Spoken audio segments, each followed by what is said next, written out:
A 68-year-old woman paid $85 in baggage fees last month. She didn't break any rule. She didn't bring extra bags. She simply didn't know she didn't owe the money. A 72-year-old stood in a security line for 45 minutes while people her age were quietly waved through another lane. No sign, no announcement, no explanation. And the retired couple watched priority boarding happen right in front of them, something they already qualified for, but were never told existed. None of them were denied. They were never informed. If you're over 60, this matters. You followed the rules your whole life. You showed up early. You paid what was asked. You didn't argue at the counter. And that's exactly why this works. Airports and airlines don't need to refuse seniors outright. They just stay quiet because silence is profitable. Here's what most people don't realize. The moment you turn 60, a hidden door opens. Free services, priority access, fee exemptions, flexibility written directly into airline and airport policy. No paperwork, no proof, no announcement. I've spent months examining airport regulations and airline policies across the United States and Europe, and what I found is consistent. These rights exist, but they're buried where most people never look. And one of them alone can save you over $200 on a single trip. If you're over 60 or care about someone who is, subscribe now. Most people only learn this after paying for it. What you're seeing isn't an accident, and it isn't personal. It's a system built to reward the people who ask and quietly collect from the people who don't. When a senior pays a fee they didn't owe, that money doesn't trigger an alert. When a traveler stands in a longer line than necessary, nothing breaks. When priority boarding goes unused, the plane still leaves on time. From the airline's perspective, silence is efficient. Explaining senior-specific benefits costs money, more staff, more coordination, more delays. Staying quiet costs nothing.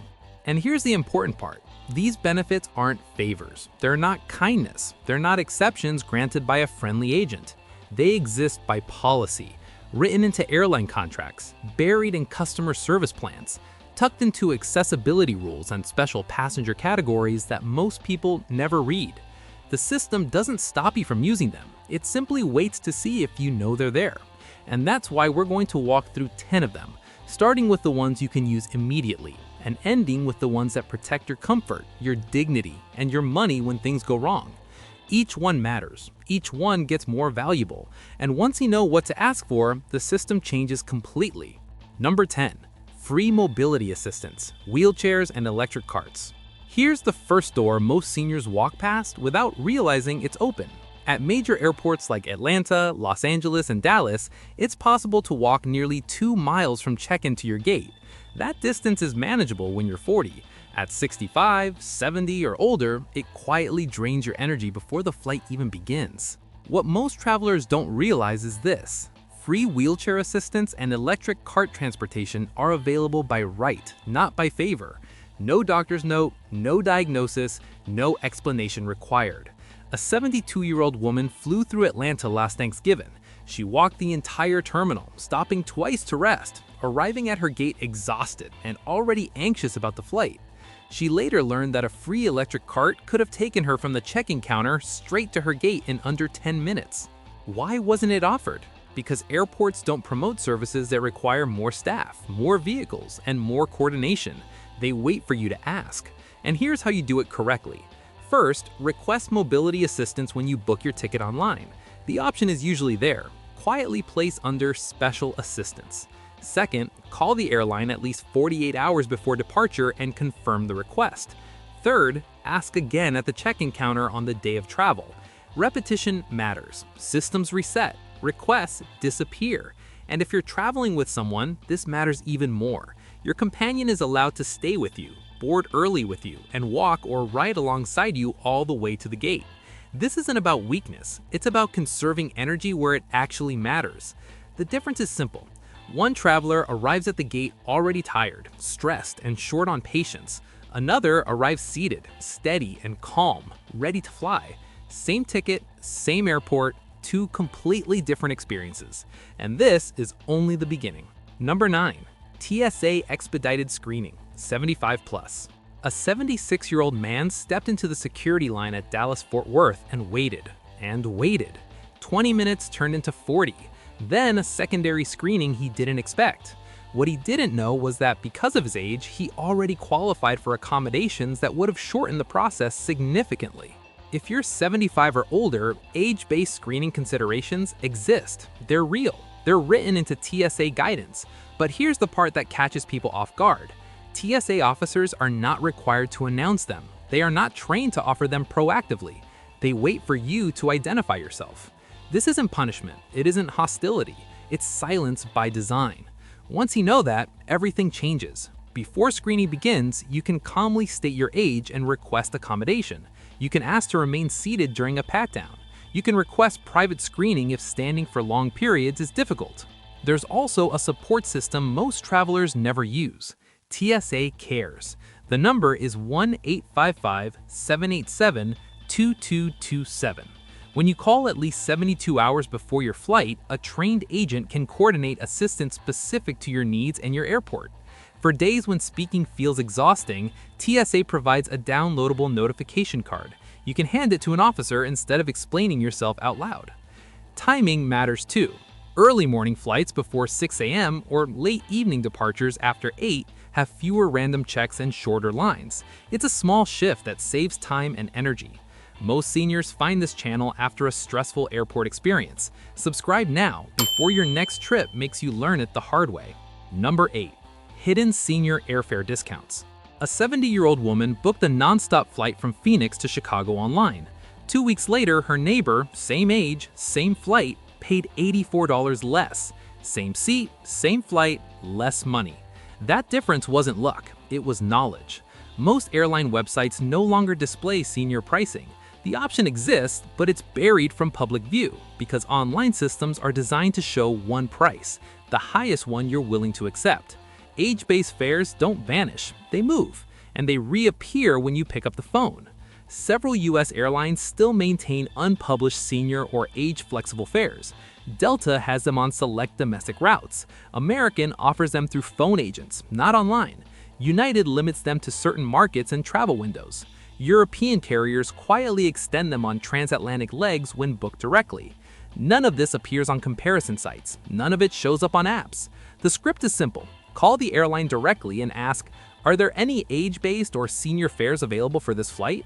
If the first agent hesitates, ask them to check fare rules or transfer you to a reservation specialist. This isn't bargaining, it's reclaiming pricing already built into the system.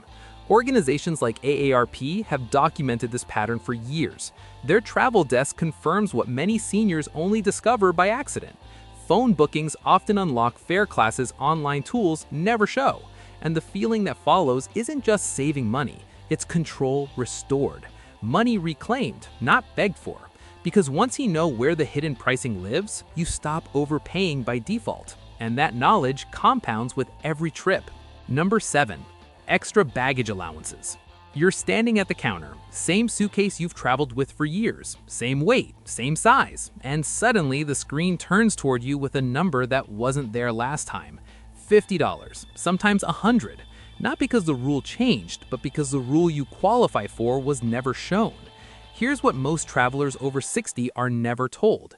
Extra baggage allowances for seniors do exist. They're just buried where no booking engine ever sends you. Not on the checkout page, not in the app, not in the friendly before you fly email. They live in fine print PDFs, policy documents written for staff, not passengers. Pages deep, sections labeled special considerations, not benefits. And that's intentional. Quiet systems save airlines money. In Europe and parts of Asia, it works differently. Senior allowances are often stated clearly, sometimes automatic. In the US, they're conditional, silent, activated only if the right words are spoken. But there's one category that is never optional. Medical equipment always flies free. Mobility aids, CPAP machines, assistive devices, they do not count towards your baggage limit, ever. Yet many seniors pay anyway because no one explains the separation between personal luggage and medical necessity. Then there's the part airlines won't print at all, gate agent discretion. At the counter, agents are given flexibility, especially for older travelers. Not guaranteed, not advertised, but very real. A calm question can change the outcome. Not a demand, not an argument, just clarity. Is there a senior allowance or accommodation that applies here? That sentence alone has saved travelers $50 to $100 repeatedly. This isn't about asking for favors, it's about using policies that already exist. Because once you know this, the moment shifts. You're no longer reacting to a fee, you're checking whether it was valid in the first place. And sometimes that's all it takes. 6. Priority boarding rights. Watch the gate when boarding starts. Families rush, overhead bins vanish, lines tangle, and if you're over 60, you're expected to move fast or figure it out later. But here's the quiet truth most travelers never hear. Priority boarding for seniors already exists, it just isn't labeled that way. Airlines extend early boarding through disability and accommodation rules, and age-related needs fall inside that space. Balance, joint stiffness, time to get seated safely. No badge required, no paperwork in most cases. What stops people isn't eligibility, it's silence. Airlines won't announce it for you, apps won't suggest it, gate screens won't flash your name. But a sentence spoken calmly at the right moment changes everything. I'm over 60 and would appreciate early boarding to settle in comfortably. That's it. Not an explanation, not a story. Just a clear request grounded in comfort and safety. And the shift is immediate. Instead of pushing through a moving crowd, you walk on with space. You stow your bag without pressure. You sit before the aisle fills. This isn't about status. It's about peace replacing chaos. Dignity instead of scrambling. Most people who use this once never go back because they realize something important. Early boarding isn't a perk, it's a practical accommodation. And once you know how the system actually works, travel feels different, calmer, more controlled, on your terms. If this kind of information makes you feel more confident traveling, you belong here. Subscribe. This channel is built for travelers like you. Gate time seat upgrades, the 30-minute window.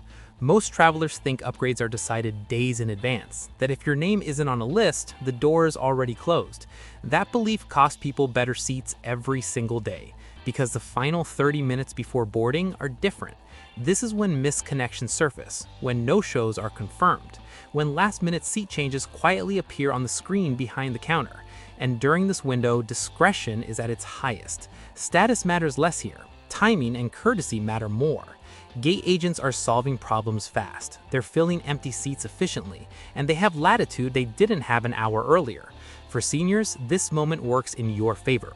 You're more likely to be traveling solo, more likely to value comfort over perks, and more likely to approach calmly instead of rushing the desk. The approach is simple and human. Wait until the rush settles. Step forward with eye contact. Ask politely if any better seats became available due to last-minute changes. No demands, no expectations. This isn't guaranteed, but it's statistically favorable, especially on full flights with mixed passenger profiles. And when it works, it feels less like luck and more like understanding how the system actually moves. The lesson here is bigger than seats. Calm confidence is leverage, not because it forces outcomes, but because it opens doors others never notice. And that's the difference between traveling stressed and traveling informed. Number 4, medical items fly free. At most airports, the most expensive mistake happens quietly, right at the scale. A bag goes on, the number flashes, and a senior pays for something the law already protects. Here's the truth most travelers never hear clearly. Medical necessity overrides baggage fees, every time. This isn't courtesy, it's policy. And in 2025, the details matter more than ever. Medical items, prescription medications, mobility aids, CPAP machines, insulin supplies, liquid nutrition, diagnostic equipment do not count toward your baggage allowance. Not carry-on, not checked, not one extra. They are exempt. But the system assumes you don't know how to declare them. That's where preparation becomes power. First, packaging. Original pharmacy labels matter, not because agents doubt you, but because labels end conversations quickly. A name, dosage, and pharmacy stamp signals legitimacy without explanation. Second, documentation. A short doctor's letter, plain language, no diagnosis required, stating the item is medically necessary for travel. Printed, accessible, used only if asked. Most people never need to show it, but when you do, it ends debate. Third, timing. Declare medical items before screening and before weighing, not after a fee is mentioned, not once tension is already present. Early declaration changes the tone. Here's the phrasing that works because it's factual, not emotional. These items are medically necessary and travel with me by policy. If pressed, I'm happy to separate them now so they're logged correctly. No arguing, no pleading, just clarity. In 2025, TSA documentation standards tightened around liquids and devices, especially for international routes. But the protection didn't disappear, it became more procedural. Prepared travelers move through calmly, unprepared ones get delayed. And that difference shows on your blood pressure, your energy, your confidence before you even reach the gate. This right exists so health doesn't become a financial penalty. When you know it, the airport feels smaller, more manageable, less draining. Because stress fades when you're no longer guessing. Preparedness isn't about control, it's about not being caught off guard. And that changes how the entire journey feels. Number 3, companion gate passes. There's a quiet assumption baked into modern airports that once you hand over a boarding pass, you're on your own. For many seniors, that moment, security behind you, crowds ahead, creates more tension than the flight itself. But here's what the system allows, and rarely explains. Companion gate passes exist, and they were designed with seniors in mind. These passes allow a trusted escort, a spouse, adult child, or caregiver to go through security with you, even if they are not flying. Not as a favor, as an accommodation. The purpose isn't convenience, it's safety. Navigating long corridors, handling documents, managing time pressure without rushing. The approach happens at the airline counter, not the checkpoint. You explain calmly that you'd like a companion to assist you to the gate. No medical disclosure, no dramatic explanation. Airlines issue the pass. TSA honors it. What changes immediately is not the process, but the feeling. An extra set of eyes, another pair of hands, someone walking at your pace. Anxiety lowers, mistakes drop, dignity stays intact. Most seniors don't use this right because they assume it's only for emergencies. It isn't. It exists to make travel humane. And when you arrive at the gate composed instead of drained, the rest of the journey follows that tone. This isn't about needing help, it's about choosing calm, and that choice is already available once you know where to ask. Number 2, delay compensation. Airlines don't hand out vouchers or hotel stays out of kindness. They're legally obligated, but almost no one claims them correctly. Imagine this, a retired couple flies from Phoenix to Boston. Mechanical issue, flight delayed 5 hours. They pay for food, they pay for a hotel. They sit frustrated while the clock ticks, and it never needed to happen. The principle is compensation is policy, not favor. If the delay is the airline's fault, you're entitled. Meals, hotels, transportation, all covered. Weather, that's different, but even then, a calm, informed request often helps. For seniors, there's a subtle bonus. Airline staff often extend flexibility, rebooking sooner, accommodating medical needs, or adjusting connecting flights. It's not automatic, it's earned by calmly stating your rights. Step 1, document everything. Take photos of delay boards, keep receipts, save emails. Step 2, approach the airline counter firmly but politely. Step 3, request in writing or ask to speak with a supervisor or the Complaints Resolution Officer, CRO. Here's the language that works because it's factual, not emotional. I'm a senior traveler and my flight has been delayed. I'd like the full compensation available under your customer service plan, meal vouchers, hotel accommodations, and rebooking. Across the EU, the rules are even stricter. Short-haul delays over 4 hours, €300. Long-haul 6 hours plus, €500. Knowing your rights before boarding turns stress into leverage. Most people leave airports empty-handed simply because they didn't ask. Seniors who claim correctly walk away with meals, hotel rooms, and peace of mind. And that's why preparation matters. Documentation plus calm firmness wins every time. Most people don't subscribe until a delay costs them money. Hit subscribe now so the next disruption works in your favor. Number 1, lounge access during long delays. Picture this, you've landed after a connecting flight was canceled. You've waited at the gate for hours. Your legs ache, your back hurts, your stomach growls, and all around you travelers shuffle, exhausted, searching for a seat. But just 50 feet away, there's a quiet lounge. Soft chairs, free refreshments, Wi-Fi, a place to sit, recharge, and breathe. Here's the catch, no one told you it existed. Airlines rarely advertise complimentary lounge access for seniors, yet gate agents have the discretion to grant it during long delays or irregular operations. The reason is simple, fewer requests, lower costs, and that's why most travelers never enjoy it. But you can, calmly, politely, and confidently. Approach the gate agent and say, I'm a senior traveler with a long delay. Is there any way I could access a lounge while I wait? Sometimes the answer is yes, sometimes the agent will check a supervisor. Either way, asking transforms the experience. This isn't about comfort, it's about dignity. It's moving from chaos to calm, from discomfort to a sense of control. In the end, this right isn't about saving money. It's about how you arrive and wait. It's about claiming a small, quiet respect that the airport quietly allows if you know how to ask. For seniors, that choice, bench versus lounge, defines the difference between a draining journey and a calm, composed arrival. And that's why it deserves the top spot, because comfort, safety, and dignity are worth asking for. Even after knowing every senior travel right, mobility assistance, priority boarding, hidden fares, lounges, there's one thing that can undo it all: TSA medication restrictions. Packing mistakes aren't just inconvenient. They can block you from security, cause delays, or even miss a flight. One misstep and every right we've covered today becomes irrelevant. That's why preparation matters more than luck. Even seasoned travelers get tripped up by changing rules, liquid limits, or prescription documentation. Here's the truth: even if you know your rights, one mistake can undo everything. But you don't have to learn the hard way. Stay calm, plan ahead, keep medications and medical items documented. Take the exact steps we'll outline in the next video and you'll navigate airports confidently, without stress or last-minute surprises.